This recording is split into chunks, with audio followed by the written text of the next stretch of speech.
que eu faria se eu estivesse começando hoje nas licitações? E hoje eu vou falar justamente sobre os primeiros passos que eu faria, quais são as coisas que eu fiz lá no passado que deram certo e algumas que eu fiz que não deram tão certo assim. São coisas que eu errei e que eu não quero que você erre. Você não precisa fazer as mesmas coisas que eu fiz que deram errado. As que deram certo eu até aconselho. Eu vou falar sobre isso aqui na aula de hoje. Tá? Então, se você tem alguma dúvida de modo geral sobre as licitações, já coloque aqui nos comentários. Vamos começar com os avisos de hoje. Vamos lá, pessoal, com o tema da live de hoje. O que eu faria? Inclusive, eu vou fazer uma simulação, que foi alguém que mandou na live de ontem, o que eu faria se eu tivesse R$5.000, que foi, acho que a realidade de alguém, eu esqueci o nome da pessoa, mas eu vou tentar trazer com as coisas que eu fiz que deram certo, principalmente fazer uma simulação nessa realidade de 5.000 de capital, beleza? Então, vamos lá. A primeira coisa que você tem que fazer ao começar no mercado das licitações é você definir a sua área de atuação.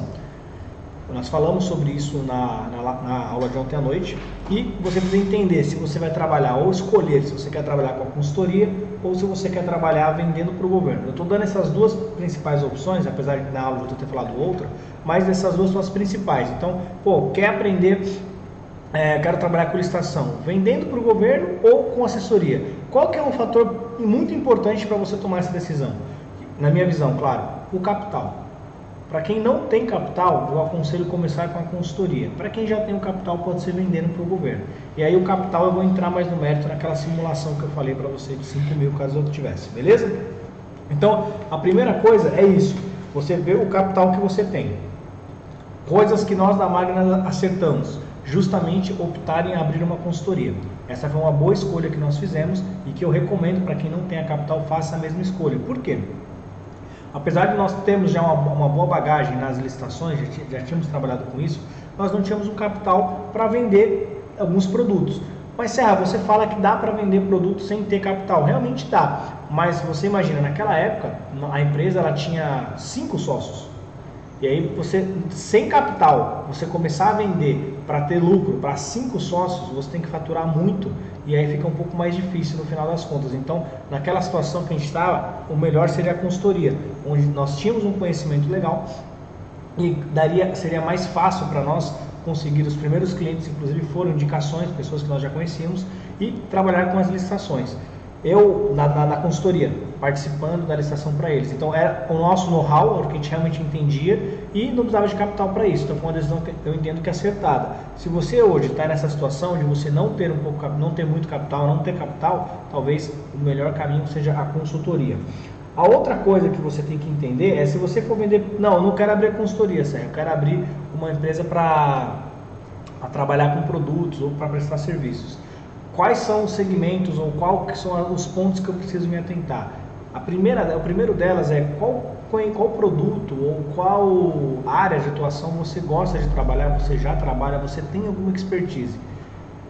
E aí você fala assim, pô Serra, mas o que eu tenho, o que eu conheço, o governo não compra. Eu vou fazer uma análise com você aqui rapidamente, mas antes disso, por que é bom você escolher uma área que você já tem um bom conhecimento?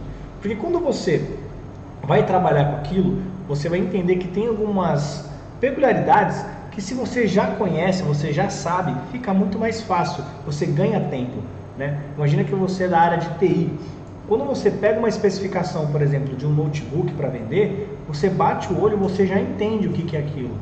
Ah, essa placa-mãe é isso, essa memória é aquilo, esse HD é esse. Agora, um cara que não entende nada de TI, vai vender um computador, ele vai ficar um dia inteiro lendo aquele TR, aquela especificação, e é capaz de contar errado ainda. Então, você ter uma certa familiaridade com o segmento te ajuda a você ganhar tempo. Não que seja impossível, mas você, já que você não sabe com o que trabalhar e você tem essa opção, escolha algo que é um pouco familiar para você não estranhar tanto e ganhar tempo. Coisas que algum leigo na área provavelmente demoraria um pouco mais de tempo para resolver, você resolveria no curto prazo de tempo, beleza? Então essa é uma dica que eu acho que você tem que levar em consideração. Então, primeira coisa, escolher a área de atuação, consultor ou venda. Eu vou sempre tentar fazer um paralelo, tá? Então, na consultoria, não tem capital, para quem quer vender para o governo, tem capital, área de atuação. E aí, você leva em consideração, uma das coisas é essa. Tem mais coisas, mas eu não vou me alongar muito aqui, porque tem mais coisas para eu falar. Se for o caso, depois eu volto aqui para dar mais especificações, né? Agora, consultoria, segundo passo. Por que eu acho que vale a pena você começar com a consultoria? Custos, galera. E esses custos, nós erramos no começo, tá? Erramos feio.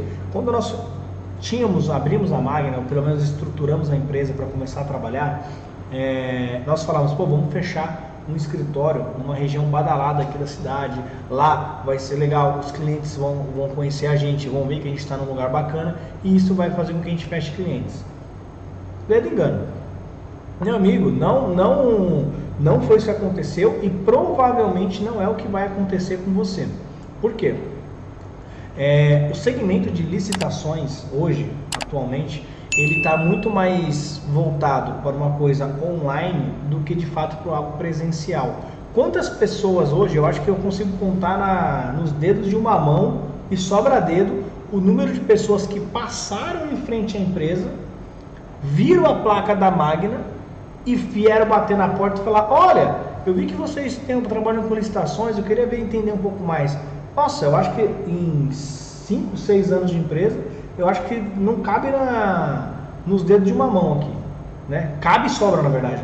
Então, assim, é muito difícil alguém, porque quem trabalha com licitação, ele sabe aonde procurar essa galera, não é andando na rua procurando, diferentemente de um chaveiro, que você vai andando na rua, você encontra um chaveiro, uma banquinha de jornal, você já sabe o que é, o que ele faz, e você já vai lá pronto para consumir um produto ou um serviço dele. Agora, a licitação não, é uma coisa que a grande maioria da população não entende como é que funciona, não entende nem pelo nome de licitação, então o cara bate o olho aqui e fala licitação, legal, escritório legal, e não sabe nem o que a pessoa trabalha.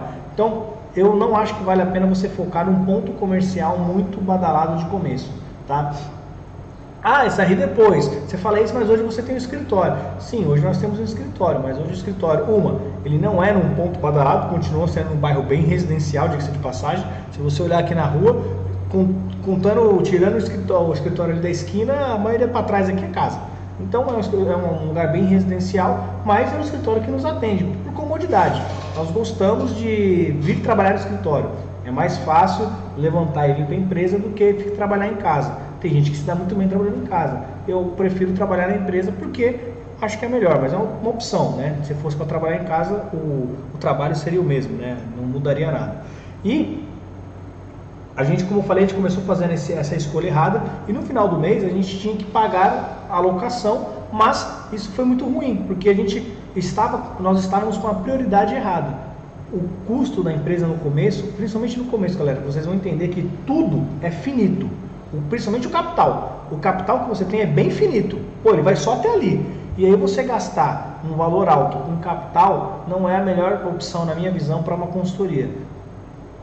Tem um benefício se realmente você fechar uma reunião com uma empresa, ele for no seu escritório, você vai passar uma impressão de que você trabalha bem, mas de modo geral, isso aí é um investimento muito caro para pouco retorno. Eu prefiro ter um sistema de aviso de licitação, eu prefiro investir em outras áreas do que pagar um aluguel caro, principalmente para quem está começando, beleza? Sem contar, galera, o custo de deslocamento. Você trabalhando em casa, sendo um consultor, você não tem custo com deslocamento. Eu lembro que no começo, teve uma época que a gente foi nesses negócios de trocar de escritório, a gente foi para um lugar que era muito longe, era do outro lado da cidade. E aí eu lembro conversando com o Garcia uma vez, ele falou, cara, eu não consigo nem a gasolina aqui tá pau, eu tenho que cruzar a cidade todo dia. Então a gente resolveu depois ir para home office. Então o custo não é só com a locação. Inclusive, diga-se de passagem, aconteceu uma situação com a gente, é o seguinte, a gente chegou a perder uma reunião porque o cliente não conseguiu estacionar no bairro que a gente tinha colocado o escritório. Era um bairro muito badalado, não tinha lugar para estacionar, a gente perdeu a reunião. O cara estava atrasado, a gente ligou pro cara, o cara, não achei lugar para estacionar, foi embora. Aconteceu com a gente. Então assim,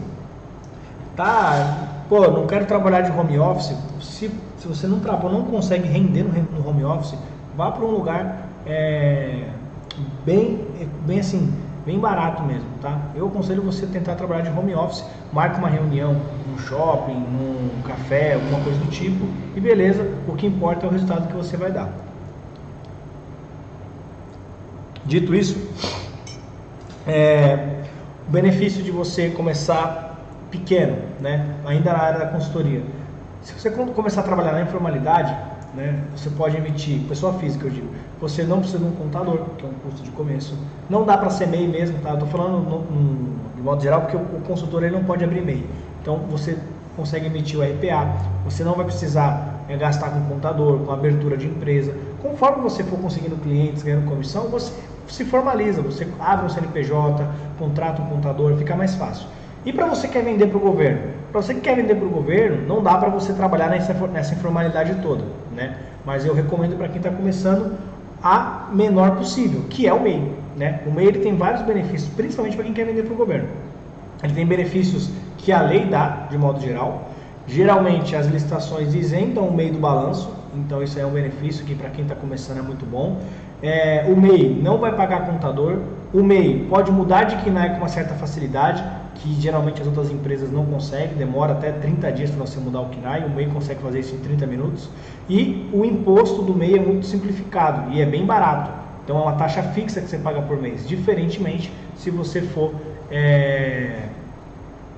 for trabalhar com uma empresa que não é do MEI, né, não é do CIMEI, é do Simples Nacional, é uma alíquota do faturamento.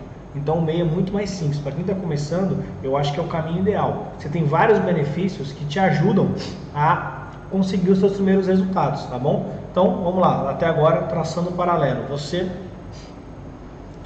escolheu a área de atuação, o benefício de cada uma, o que não fazer se você for um consultor. Eu acho que não vale a pena você gastar com locação, tudo. E se você for uma empresa que quer vender para o governo do capital, comece com o MEI, tá?